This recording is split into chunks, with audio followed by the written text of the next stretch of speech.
Hello बच्चों, आज हम अपना साइंस में यूनिट नंबर 9 स्टार्ट करने वाले हैं जिसका नाम है नो योर बॉडी, यानी कि अपनी बॉडी के बारे में जानना।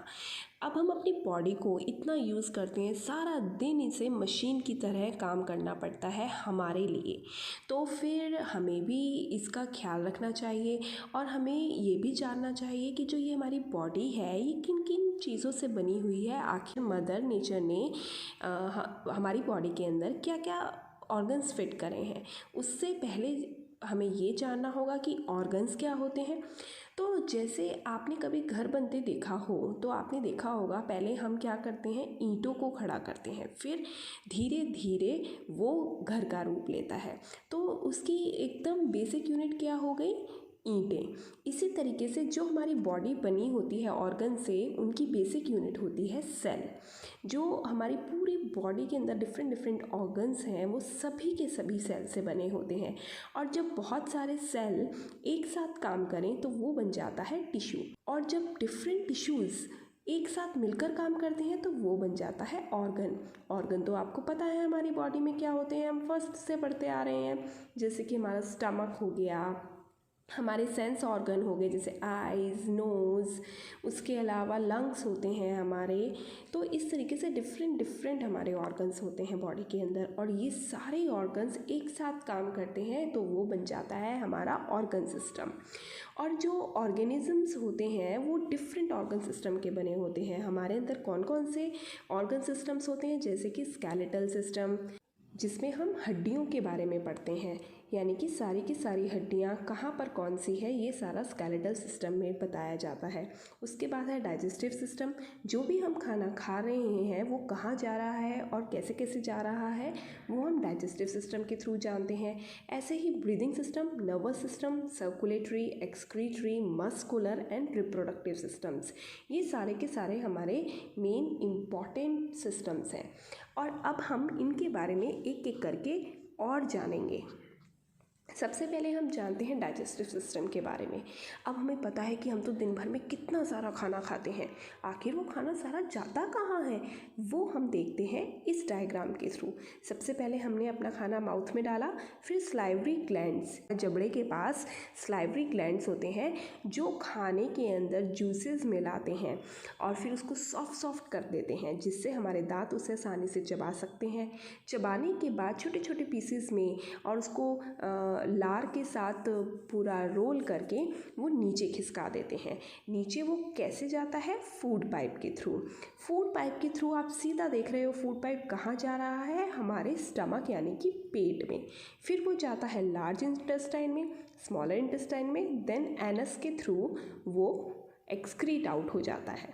ठीक है, अब हम जो भी खाना खाते हैं, हम खाना हमारे लिए क्या होता है कि सारा का सारा ये जो डाइजेस्टिव सिस्टम है उसे एब्जॉर्ब करके उसको चेंज कर देता है ब्लड के अंदर। वो कैसे, वो आप जानेंगे बड़ी क्लासेस में, जब आप थोड़े से और बड़े हो जाएंगे। ठीक है, अभी आप सिर्फ इतना जानें कि जो भी हम खाना खाते हैं वो एब्जॉर्ब होके हमारी बॉडी उसको ब्लड में चेंज कर देती है, क्योंकि हमें हमारी बॉडी को हर काम के लिए ब्लड की ज़रूरत पड़ती है।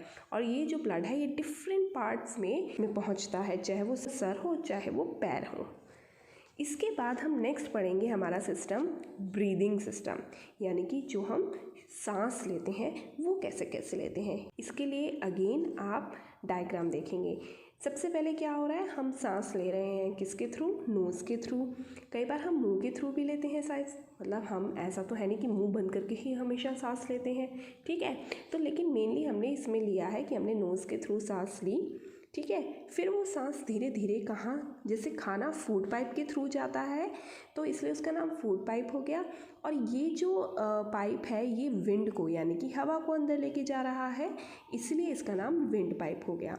और ये विंड पाइप उस सांस को कहाँ पहुँचा रहा है, हमारे लंग्स में, जहाँ पर एक्सचेंज ऑफ गैसेस होता है। जो हमारे काम की गैसेस होती है उन्हें तो लंग्स रख लेते हैं, बाकी सारी को वो थ्रू आउट कर देते हैं। तो ये सारा जो इन्हेलेशन मतलब सांस अंदर लेना, एक्सहेलेशन मीन्स सांस बाहर छोड़ना, तो ये इन्हेलेशन और एक्सहेलेशन का जो प्रोसेस होता है ये हमारा ब्रीदिंग कहलाता है।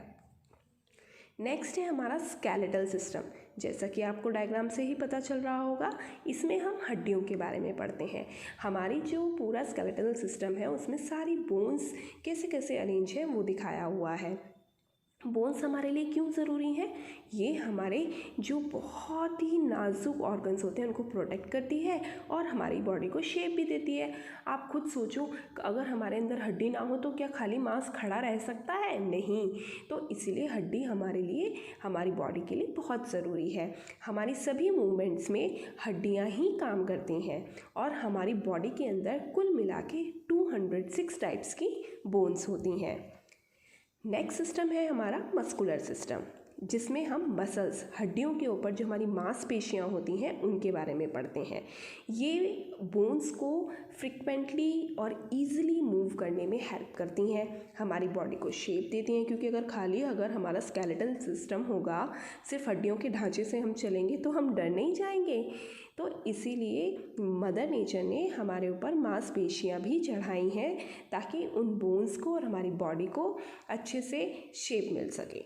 उसके बाद जो इनर बॉडी ऑर्गन्स होते हैं उनके ऊपर भी मसल्स होती हैं।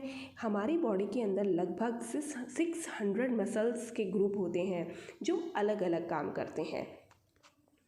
इसके बाद है हमारा सर्कुलेटरी सिस्टम, यानी कि जैसा कि मैंने आपको भी बताया, हमारा खाना पूरा का पूरा ब्लड में चेंज हो जाता है, क्योंकि ब्लड हमारी पूरी बॉडी में फ़्लो करता है। ब्लड के फ़्लो को, कि वो कहाँ से कहाँ जाता है और कैसे कैसे फ़्लो करता है, उसको हम पढ़ते हैं सर्कुलेटरी सिस्टम में, जिसका मेन ऑर्गन होता है हमारा हार्ट हमारे ब्लड को प्यूरिफाई करता है और पंप करके पूरी बॉडी में फैलाता है।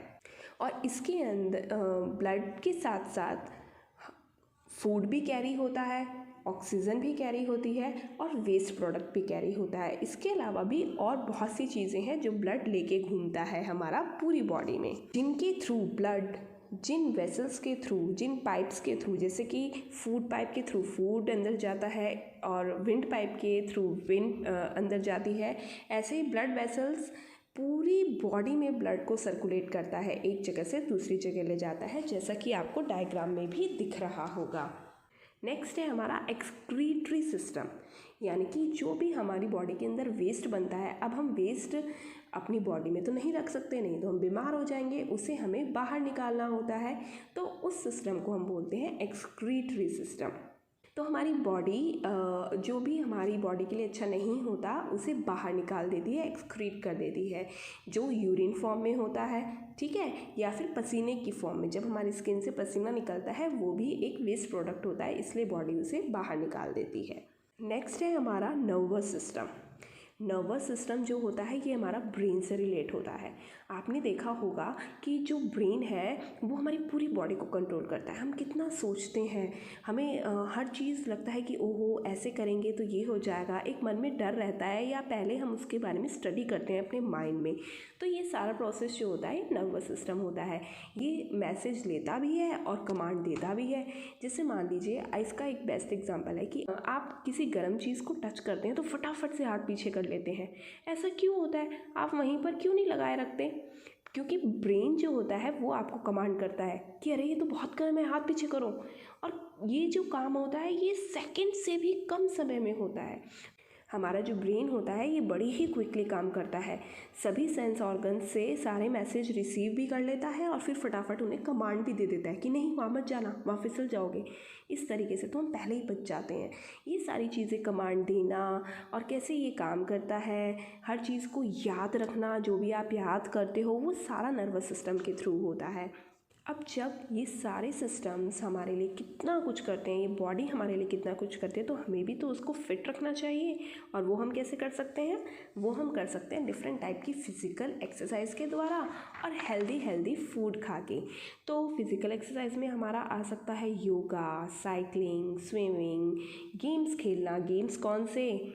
भागने के, दिमाग वाले। ये नहीं कि मोबाइल में बैठे रहे, वो कोई गेम नहीं होता, उससे तो हम और बीमार हो जाते हैं, हमारा नर्वस सिस्टम उससे ख़राब हो जाता है। इसलिए हमें ऐसे गेम्स नहीं खेलने चाहिए। तो ये सारी जो फिज़िकल एक्सरसाइज हैं इनके द्वारा हम अपनी बॉडी को फिट रख सकते हैं।